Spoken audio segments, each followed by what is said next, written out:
Welcome to Networking RX, a podcast devoted to helping business professionals like you enhance your networking skills in order to become more proficient giving and receiving quality business referrals and improving the overall quality of your life and the lives of those around you.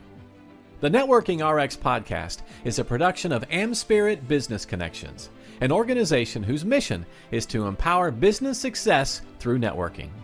Here's another networking dilemma that we can talk through and kick around. Consider this. There's a person in your network. The person's smart, reliable, competent at what they do, and they provide a service that's highly specialized with few, if any, reliable competitors. Okay? Over the years, you've referred this person to many great clients, and this person's always thanked you for the business. And without exception, the people you've referred have been really ecstatic about the price and the quality of service this person's provided, which reflects well on you. The problem is that even though this person's clients and other contacts could be great clients for you, this person has never referred you anyone. Not one. Never.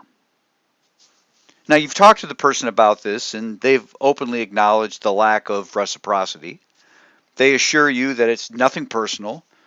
This person just doesn't refer anyone, as they simply have a personal policy against referring clients or making referrals of any sort in general. And beyond not referring business to others, they seem to lack a scintilla, a shred of altruism in their body in any respect. You learn from talking to others that this person doesn't support any outside organization, don't support any other initiatives, any causes in terms of time, talent, or monetary contribution. In essence, this person is truly a net taker. They are out for themselves. Given this, what do you do? And these are the three options. One, continue referring great clients to this person. 2, quietly stop making referrals to this person. Or 3, stop making referrals, but make it very clear to this person as to why you are not making any referrals to them. That's the dilemma. The person is who the person is. You're not going to change them. They have a somewhat specialized service, so you really can't be sending the referrals elsewhere. But they do a great job. So what do you do? Again, 3 options. You could continue to refer them clients. And I think the argument for continuing to refer them clients is you know what? The people you're referring them need the service. And you know what? You look good in doing it, even though they're not going to reciprocate to you. That's one option. But man, it just feels bad. It just feels bad doing something for somebody and knowing that, they're really not going to do something for anyone else. Now, this is a hypothetical. This is a dilemma. And so it's purposely written so you're kind of cornered into none of these answers. Any of these answers could be good. All of these answers could be bad, arguably speaking.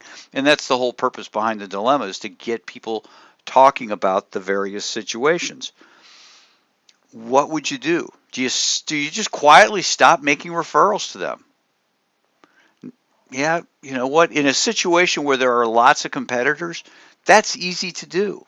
Just not going to refer somebody. But if somebody needs their service, that's not really a good option.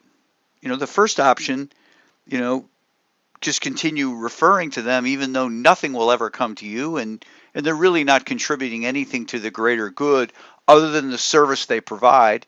And maybe that's enough. Maybe they're that person, well, I was going to use mortgage as an example, but a person getting somebody into their first home, there are a lot of mortgage lenders. You can always find another great mortgage lender out there. But if it's a special sort of a service that, again, there's not a lot of competition for, you have a client that needs it. I don't know. This is a real dilemma, right? It's a real dilemma. You can stop making referrals and make it abundantly clear as to why you're not doing it. I think that feels good in the moment, but I don't know. Well, I don't know that the person feels bad. Um, and maybe they do. Maybe they just don't get it. Maybe again, the narrative is they just have a personal policy against referring other people. I know people like this.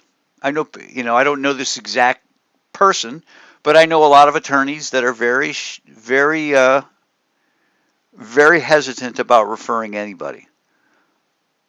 Certainly to their clients, because if they're referring a client, then they're revealing that the person's a client, and they just feel as if they are revealing confidence. I don't know that the ethical canons are written like that. We're supposed to, as an attorney, you're supposed to serve your clients.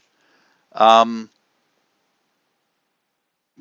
and part of serving your clients a lot of times is getting them help. I mean, if you have a client and they're headed towards foreclosure, and you know a mortgage lender who can help, even though they've got crappy credit, can help, you know, get them refinanced, or do something for them. Yeah, sure, you need to make the referral somehow or another. So I've never really gotten that, unless that's just something that people say to um, just as an excuse not to refer, if you will. I don't know. I think the point to this dilemma, and it is a dilemma, is that there are people out there who are net takers. There are people out there who are really focused on themselves, um, and I don't know that they understand or truly comprehend what they're not doing. I've talked to people, and a lot of times people come up to me when they're truly in a jam, and it's like, I don't have a network. I've never really done anything for anybody. It's like, well, that's got to stop. Yeah, I know, it will. I just need to, give me a bridge over this troubled water, if you will. Not going to break out into song, but give me a hand in this situation, and I will change my ways. And sometimes they do, often they don't, because that's just how they are. And for certain people in certain industries, it's head down. I just need to drive, and meet quota. Um, and they never really are playing the long game. It's always the short game of, okay, I've got to close the deal. I've got to get things done by the end of the month. And playing the long game of networking is just not part of it for them. So there are net takers out there, and those are, maybe there are other options, but those are certainly three options. Just continue to refer them, and just know that they're doing you the favor of doing good work for your client, serving your client, and making you, or friend or whoever, making you look good. There's value in that, and you can take comfort in that's what they're giving you. And much of this is sort of a mind game. Um, you can just quietly stop referring them, but in the fact pattern here, you have people who need it, but need them. I've certainly done the first two. I've never really kind of told somebody off. That's just not my style. I know people that is totally their style, and God love them. I'm envious of them. I just can't bring myself to do it. I'm more apt to just swallow, not my pride, but just live with the situation, and continue to refer them great clients, and just be thankful that they're doing a great job for the people that I know. Um, and taking comfort in the notion that I'm giving. I can't control what other people do, and I'm not here to keep score. I can't control it. And if they're going to be a net taker, so be it. Ultimately, I will find somebody else to refer them to, or find another solution, and then quietly stop making referrals to the person. That's just me. Then in time, and maybe in time they come to you and say, hey, you used to refer me a lot, you don't anymore, and rather than, I guess you can make it very clear to that person as to why you're not, and be friendly about it. I Yeah, I could certainly see that, and I have done that where people have come back and just said, you referred me a lot of people, and it's really kind of dried up, and it's like, well, I found somebody else to refer, and I would be a fool to continue to refer to you because you have a policy of not reciprocating or really helping anybody. I would be a fool to continue to do that when there are people I can refer to who don't have that policy, and there is a chance, no matter how small, there's a chance that something will come back to me. So I have done that, but it's a dilemma. No doubt, it's a dilemma, and it's something that you need to think through. There are people out there who are going to be net takers, and you're going to encounter them. You need to think how you're going to deal with it.